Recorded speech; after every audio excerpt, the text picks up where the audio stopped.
السلام علیکم ورحمۃ اللہ وبرکاتہ۔ دوستو، آج کی ویڈیو میں ہم بات کرنے والے ہیں اللہ کی اپنے بندے سے محبت کی نشانی۔ اگر کسی میں ایک نشانی ظاہر ہو جائے تو سمجھ لینا کہ اللہ اس سے محبت کرتا ہے۔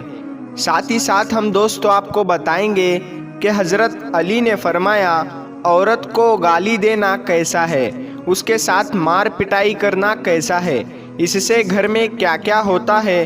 ان سب کے ساتھ ساتھ ہم آپ کو بتانے والے ہیں کہ اللہ نے عورت کو کیوں پیدا کیا، سب کچھ بتانے والے ہیں۔ بس آپ اس ویڈیو کو آخر تک دیکھتے رہیے۔ ویڈیو شروع کرنے سے پہلے اگر آپ ہمارے یوٹیوب چینل پر نئے آئے ہیں تو ہمارے چینل کو سبسکرائب کریں اور بیل آئیکن ضرور دبا دیں۔ تو چلیے ویڈیو شروع کرتے ہیں۔ دوستو، وہ کون سی نشانی ہے جسے ہمیں پتہ چلے کہ اللہ ہم سے محبت کرنے لگا ہے؟ سب سے پہلی نشانی، اللہ پاک جس کو دین کی سمجھ عطا فرماتا ہے تو اسے اپنا محبوب بنا لیتا ہے، جس کو دین سے جوڑ دیتا ہے اسے اپنا پیارا بنا لیتا ہے۔ رسول اللہ صلی اللہ تعالیٰ علیہ وسلم کے پیارے صحابی حضرت عبداللہ ابن مسعود، ان سے مروی ہے کہ رسول اللہ صلی اللہ تعالیٰ علیہ وسلم نے فرمایا کہ اللہ پاک تمہارے درمیان اخلاق بھی تقسیم کرتا ہے، جس طرح رزق تقسیم کرتا ہے اسی طرح اخلاق بھی تقسیم کرتا ہے۔ اللہ دنیا اس کو دیتا ہے جو اللہ کا پیارا ہو یا نہ ہو، لیکن اللہ پاک دین کی سمجھ صرف اسے دیتا ہے جو اللہ کا محبوب ہوتا ہے۔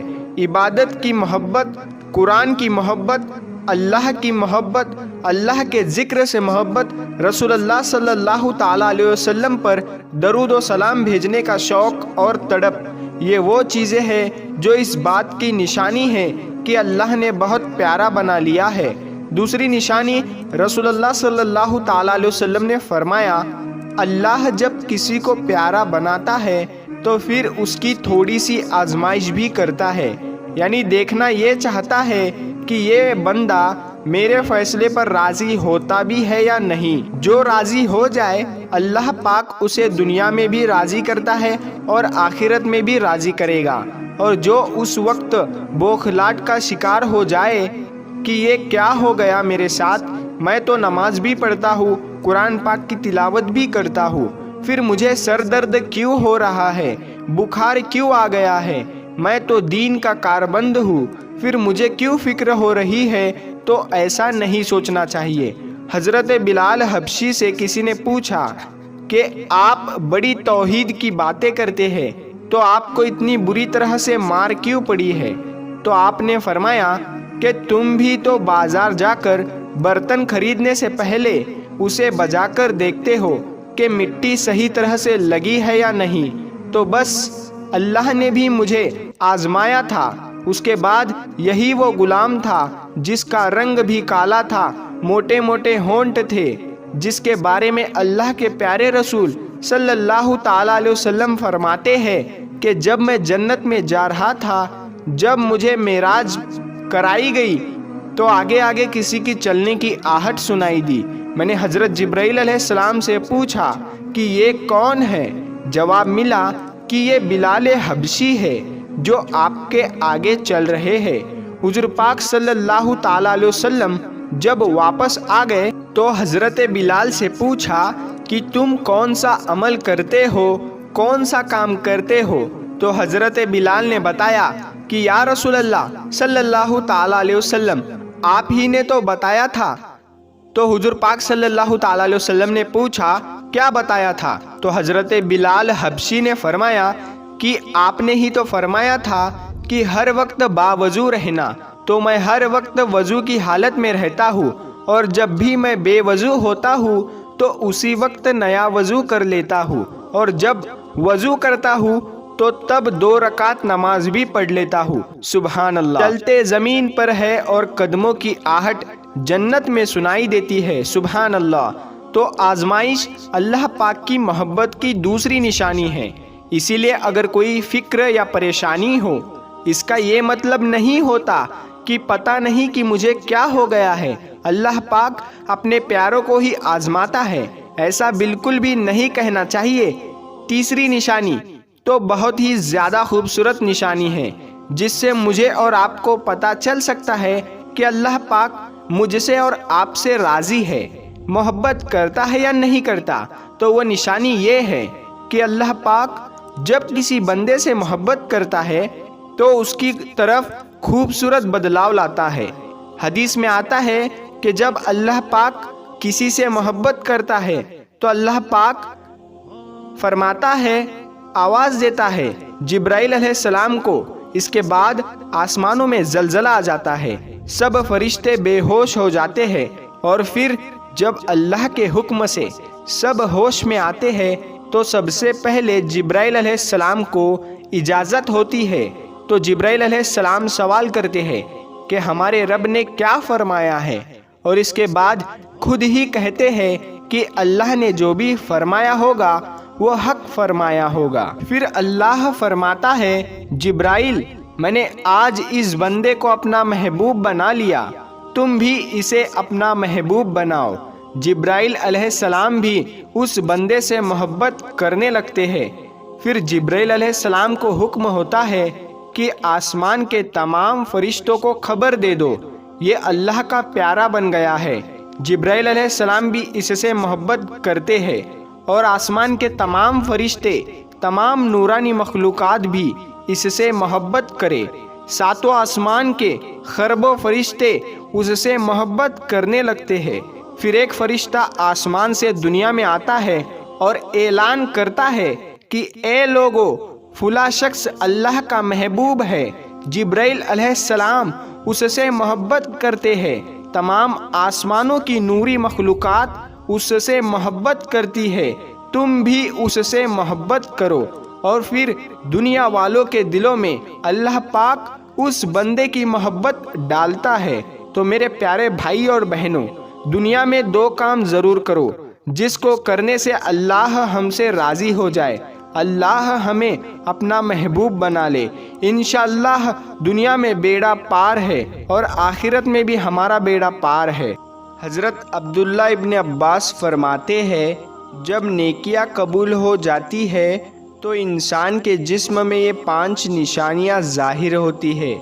نمبر 1، جب انسان کی نیکی قبول ہو جاتی ہے تو اس کی وجہ سے اس کا چہرہ ٹمٹمانا شروع ہو جاتا ہے، اس کے چہرے پر عجیب سی رونق آ جاتی ہے، یعنی کہ جب اللہ اس کی نیکی کو قبول کرتا ہے تو وہ انسان دنیا کے سامنے اپنی خوشی کا اظہار اپنی مسکراہٹ اور بشاشت کے ساتھ کرتا ہے۔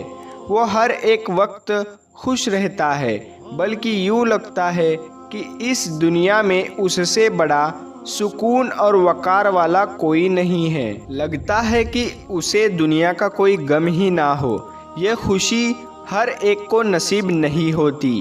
نمبر 2، اس کا دل روشن ہو جاتا ہے، یعنی وہ ہر وقت اللہ کے وعدوں پر پر امید رہتا ہے۔ اس کے پاس کچھ ہو یا نہ ہو، لیکن اس کے دل میں اتنی خوشی ہوتی ہے کہ اس کو کوئی پرواہ ہی نہیں ہوتی۔ اور یہ یاد رکھنا کہ امیر انسان مال سے نہیں بنتا، بلکہ امیر ہمیشہ دل سے بنتا ہے۔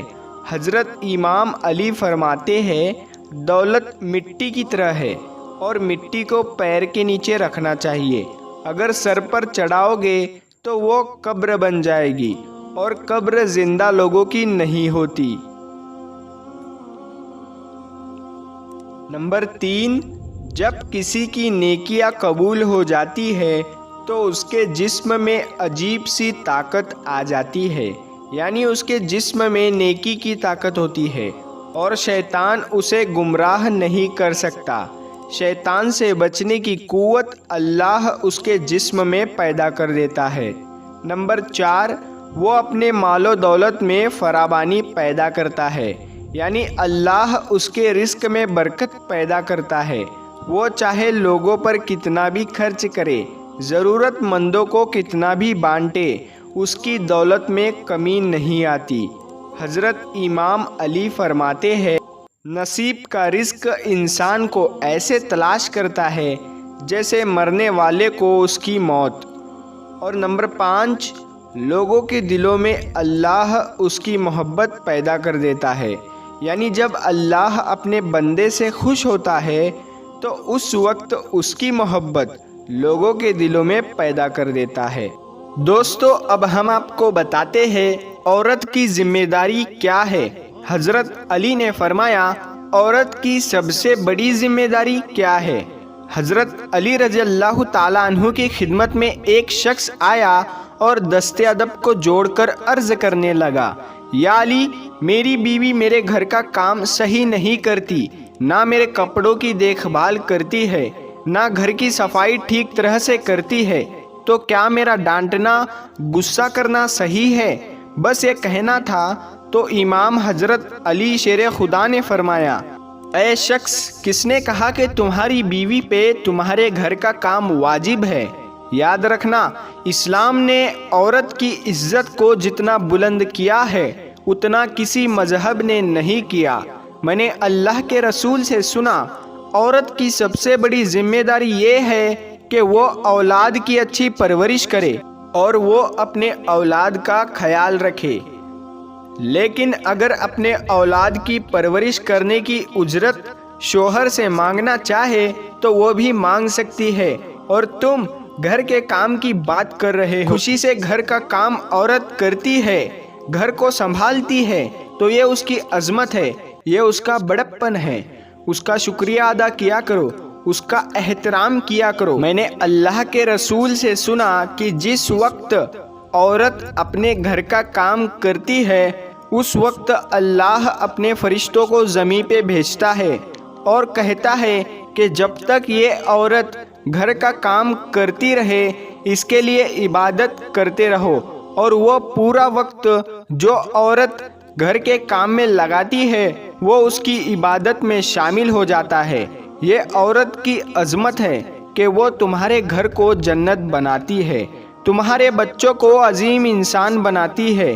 لیکن اگر کوئی عورت پر ظلم کرے اور بار بار گھر کے کام کی وجہ سے اسے ٹوکتا رہے، اس پہ ظلم کرتا رہے، تو روز محشر میں اللہ اس انسان کو گدھے کی شکل میں اٹھائے گا اور دوزخ کا ایک دروازہ ان لوگوں کے لیے کھولا جائے گا اور یہ کہا جائے گا کہ وہ انسان ہیں جنہوں نے اپنی ہی عورتوں پہ ظلم کیا، ان کو حقیر سمجھا، ان کو غلام سمجھا۔ دوستو، اب ہم آپ کو بتاتے ہیں حضرت علی نے فرمایا گھر میں عورت کا رونا کیسا ہے، عورت پر ظلم کرنے کی کیا سزا ہے۔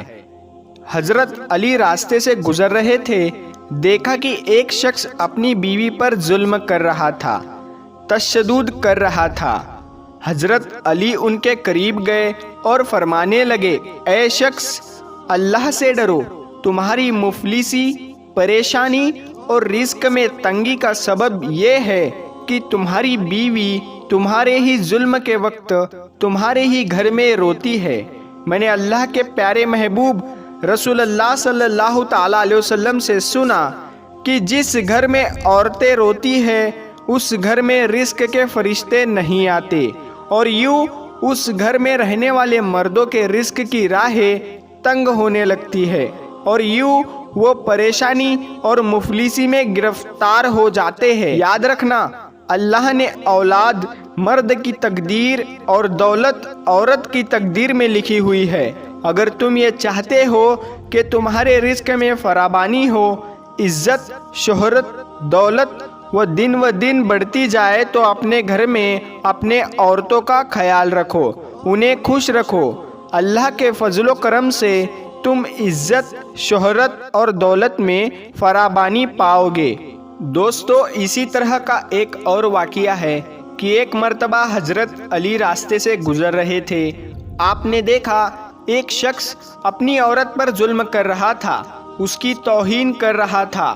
حضرت علی ان کے قریب گئے اور فرمانے لگے، اے شخص، یاد رکھنا، اللہ نے مرد کو طاقتور اس لیے بنایا ہے تاکہ وہ عورت کی حفاظت کر سکے، نہ کہ عورت پر ظلم کر سکے۔ میں نے نبی کریم حضور پاک صلی اللہ تعالیٰ علیہ وسلم سے سنا کہ جو مرد اپنی عورت پر ظلم کرتا ہے تو اللہ اس پر لعنت بھیجتا ہے۔ تو اس نے کہا، یا علی، یہ میرے نکاح میں ہے، میں اس سے جو بات کہتا ہوں یہ میری بات نہیں مانتی۔ بس اس شخص کا یہ کہنا تھا۔ تو حضرت علی نے فرمایا کہ نکاح کا مطلب یہ نہیں کہ تم نے اپنے لیے غلام خریدا ہے، بلکہ نکاح کا مطلب یہ ہے کہ تم نے اپنی نسل کو بڑھانے کے لیے اس عورت سے مدد طلب کی ہے، کہ تمہارے اولاد کی اچھی تربیت کے لیے اس عورت کو چنا ہے۔ اے شخص، جس سے مدد لی جائے اس کو غلام نہیں سمجھتے، اور جو تمہاری اولاد کا پروان چڑھائے اسے حقیر نہیں سمجھتے، بلکہ اس کا تو شکر گزار کرنا چاہیے۔ یاد رکھنا، عورت پر ظلم کرنے کا مطلب ہے اولاد کی بغاوت۔ آنے والے وقت میں اولاد اس عورت کے جسم سے تمہیں نصیب ہوگی، اس کے وجود میں تمہارے لیے بغاوت ہی بغاوت لگی ہوگی۔ تو میرے پیارے دوستو، آج کی اس ویڈیو میں بس اتنا ہی۔ ملتے ہیں ہم آپ کو پھر ایک نئی ویڈیو کے ساتھ۔